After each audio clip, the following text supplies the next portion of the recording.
You're at a party, you're having a good time, you're talking to your friends. It's kind of loud, right? There's music and people are laughing and telling jokes, and there are a lot of people there. Now, in this situation, there's one word that even though it's loud and boisterous and music is playing, there's one word that will grab your attention. It's your favorite word. In fact, it's my favorite word. It's everyone's favorite word. Now, our minds are programmed to listen for this word. We love it. We all love it. That word is our name. Now, you might be learning English or you could be a native speaker.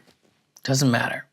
Knowing this psychological fact will help you have better conversations. I'm going to show you how and why that's true. Let's start with the why. Using a person's name in a conversation does a few powerful things. One of them is that it actually helps them remember the conversation more. And this has been shown in scientific studies. Another one is that it increases their engagement. So they'll be talking to you more, they'll be responding more, they're more involved in the conversation. And another effect that using a person's name has is that it actually has a positive emotional response on the person, or it helps the person have a positive emotional response. So by using a person's name in a conversation, they're actually going to listen to you more, they're going to remember the conversation more, and they're actually going to like you a little bit more than if you didn't.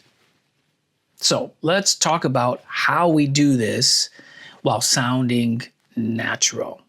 And I want to share with you a story about a guy I know named Bob. Now, Bob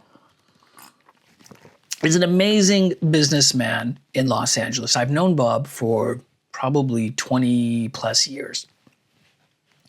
When I started working with Bob, I noticed that I just felt great after talking with him.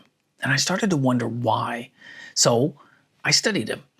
And one thing that Bob does, which is really great, is he used my name in the middle of the statement, not at the beginning. You know how to use it at the beginning of a statement. Alex, what do you think about this proposal? Kind of sounds like you're trying to get their attention. But what do you think, Alex, about this proposal? That sounds more genuine. And I realized this speaking with Bob. So Bob, if you're watching, thank you, buddy.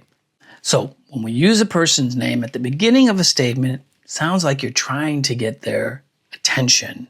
I'm almost out of tea, so this video is almost over.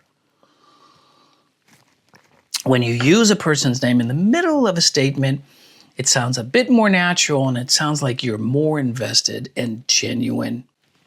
If you like this tip, this is one of the many tips that I cover in my book, Lessons for a Billionaire. It's a collection of 25 psychology-based English lessons that I wrote and gave to a billionaire. They actually helped him navigate a multi-million-dollar deal. So if you're learning English, you definitely want to check it out. Or if you're a native speaker and you want to learn how to connect with people using psychology, this is a great book for you. Of course, it's available as an audio book as well. Check out Lessons for a Billionaire to learn more, or search for it on Amazon. I'm your executive English coach, Ben Lindsay. Thanks for joining me for this video, and I'll see you in the next one.